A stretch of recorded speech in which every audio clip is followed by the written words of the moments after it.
Welcome back to the Dry Fire Journal. This is day 92, and welcome to my hotel room in Charlotte, North Carolina. I'm on a work trip, and for those of you that aren't watching this from the Pacific Northwest, I live on the West Coast, and here in Charlotte, it's 3 hours ahead.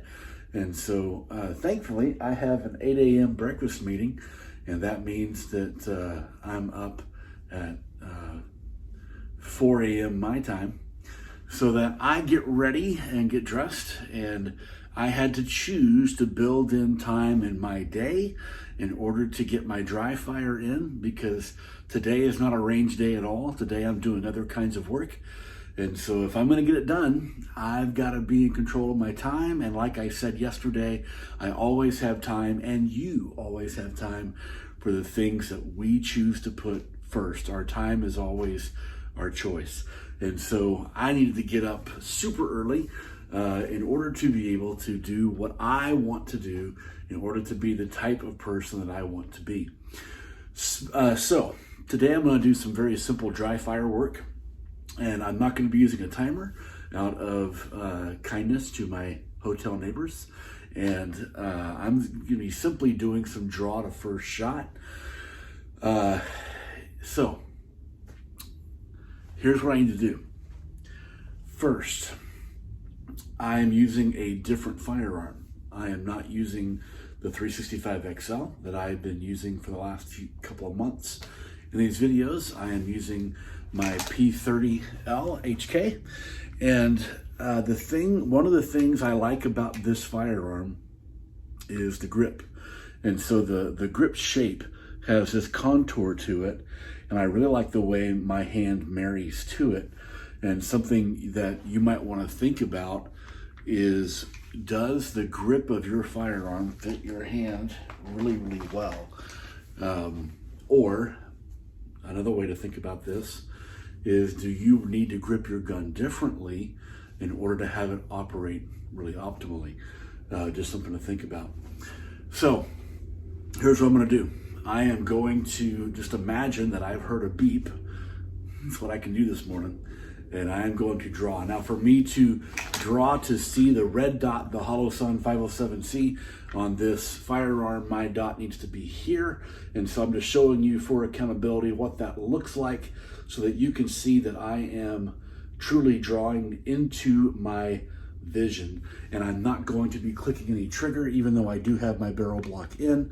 I'm simply going to put my finger on the trigger. And I'm still learning how to holster this thing all over again. And so here we go. I went a little high. There we go.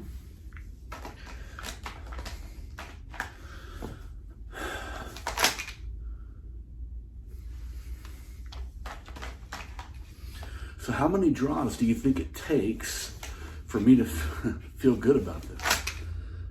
That looks almost spot on. I had to adjust a little bit to my right. How many draws do you think it takes for me to feel good about this before I leave in the morning to go to a rather spicy Charlotte, North Carolina area that's known for a lot of crime? Well, I had to do quite a few more than that. That time I stabbed the gun out. If you're following along with me, maybe think about exploding out of the holster. We've talked about this ad nauseum on this video journal. Maybe think about exploding out of the holster so that you can coast at the end. I'm going to try to do that without thinking about it.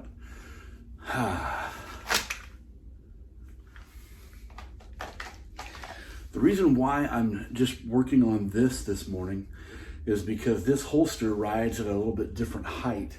And so my grip used to be here with my 365 XL, and now it's here with the Filster floodlight that I'm running. And so I've got to be able to remember not to draw to here, because I will grab a fistful of nothing if I do what I have been working on the most. So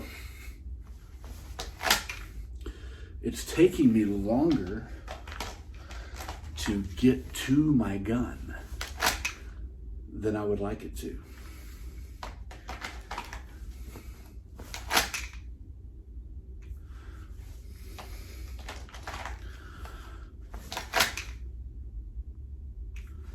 And the reason why it's taking me longer is because with that 365 XL, I can almost draw on the upswing and get the whole gun out on a grab kind of a draw stroke.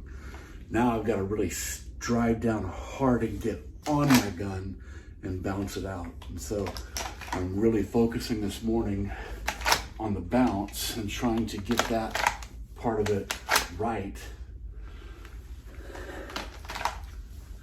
I know this is a longer form video than normal, and I know I'm talking to you a little bit differently this morning. I'm tired, all right?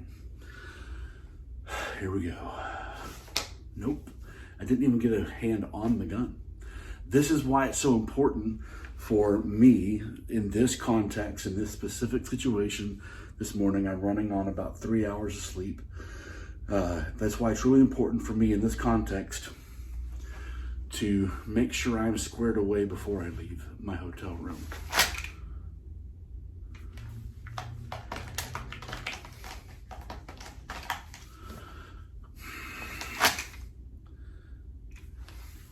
That one felt good visually. I saw what I wanted to see, but I also drove all the way to the end, and it had a stabbing effect, and I need to change that.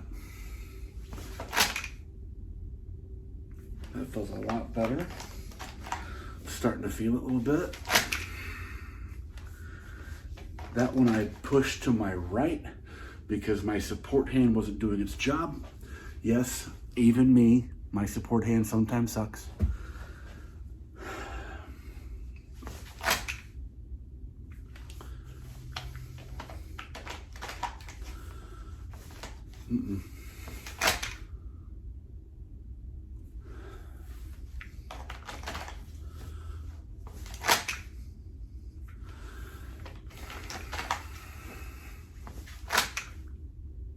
There we go. That started to feel the way I wanted it to. Now here's the question that I'm asking myself as I'm doing this, and sorry this is turning into an internal monologue filmed into a video. I guess I'm not sorry, but I'm wondering how fast I'm going. And I find that fascinating because I feel like I'm being very fluid in my motions. I don't feel like I'm pushing really, really hard. And so I'm starting to wonder, how fast am I doing this? Like, what would my draw to first shot be? And that really shouldn't be entering my mind right now. I shouldn't be worried about a time. I should be worrying about function, form, and foundations of my draw stroke. If you ever get caught up in that, just wanted you to know I do too.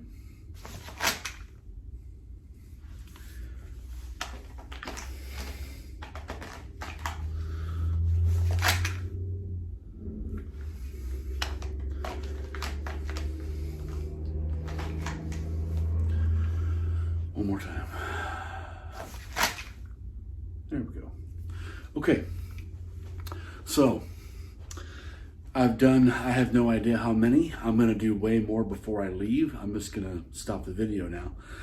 But for the sake of today, the big lesson or the big thought that I want you to pull out of this is, even under not ideal circumstances, do you take the time